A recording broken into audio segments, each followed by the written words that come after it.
Antes de começar o vídeo, quero dizer para quem estiver torcendo pro King Kong, o meu mais sincero... Brincadeira, gente. Vamos pro vídeo, que o assunto é sério. O ano é 1954, e em menos de uma década atrás, o Japão sofria uma das maiores violências cometidas pelo ser humano, o lançamento das bombas de Hiroshima e Nagasaki ao fim da Segunda Guerra Mundial.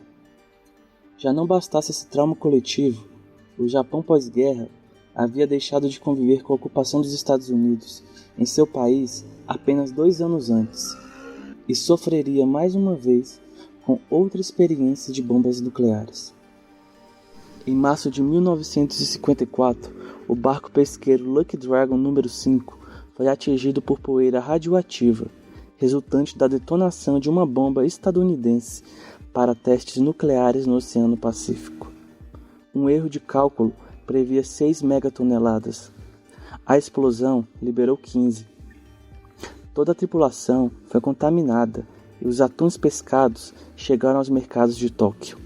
Os Estados Unidos, embora negassem os riscos de consumo destes peixes, suspenderam as importações de atuns japoneses. Concluiu-se que mais de 800 outras embarcações japonesas foram expostas à radiação da explosão e, entre março e dezembro de 1954, as autoridades destruíram dezenas de toneladas de peixes radioativos. Enquanto na Europa, no início da década de 50, ninguém queria falar sobre o Holocausto. Digo isso no sentido de que falar sobre traumas coletivos é incômodo e faz com que a gente questione a própria natureza humana e nos escancare a desumanização da sociedade em certos momentos. Essa atitude não foi diferente no Japão. Discutir e falar sobre bombas atômicas era envolto em um sofrimento de trauma coletivo e em um medo contínuo da sociedade japonesa de um iminente extermínio nuclear mais uma vez. Porém, ao mesmo tempo que a sociedade evita falar sobre esses eventos tão traumáticos, felizmente, sempre há uma necessidade pungente por parte dessa mesma sociedade em querer discutir sobre esses eventos. Foi dessa necessidade que em 1954 foi produzido por Ishiro Honda Gojira, mais conhecido no ocidente como Godzilla.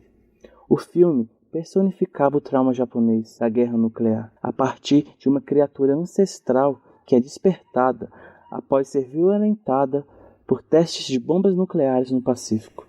Essa representação é tão clara que em uma das cenas do filme, quando as pessoas descobrem a existência da criatura, elas ficam horrorizadas, é claro.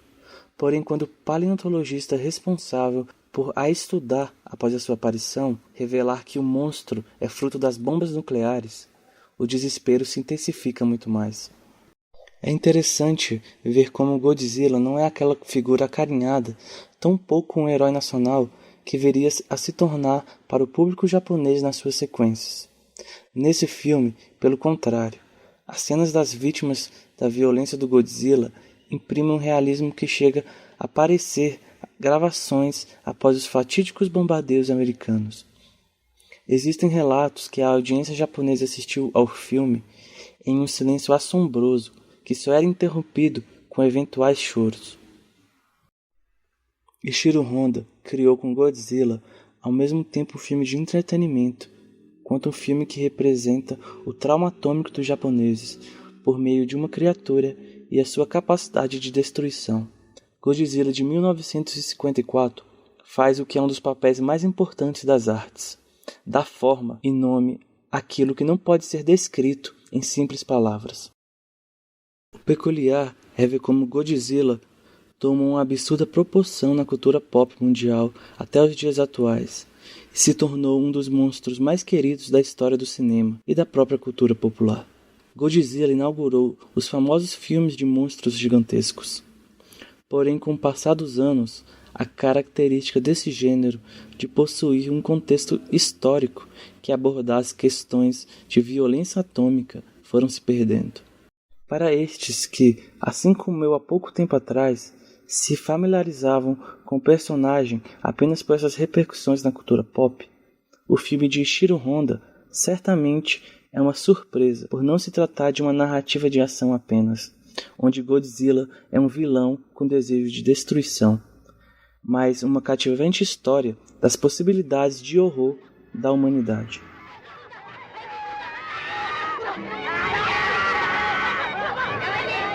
Eu sou o Cauã e esse é o Fita de História. E se você gostou desse tema de hoje, não esquece de curtir o vídeo e se inscrever no canal.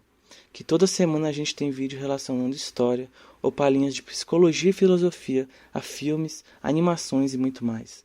Até o próximo vídeo.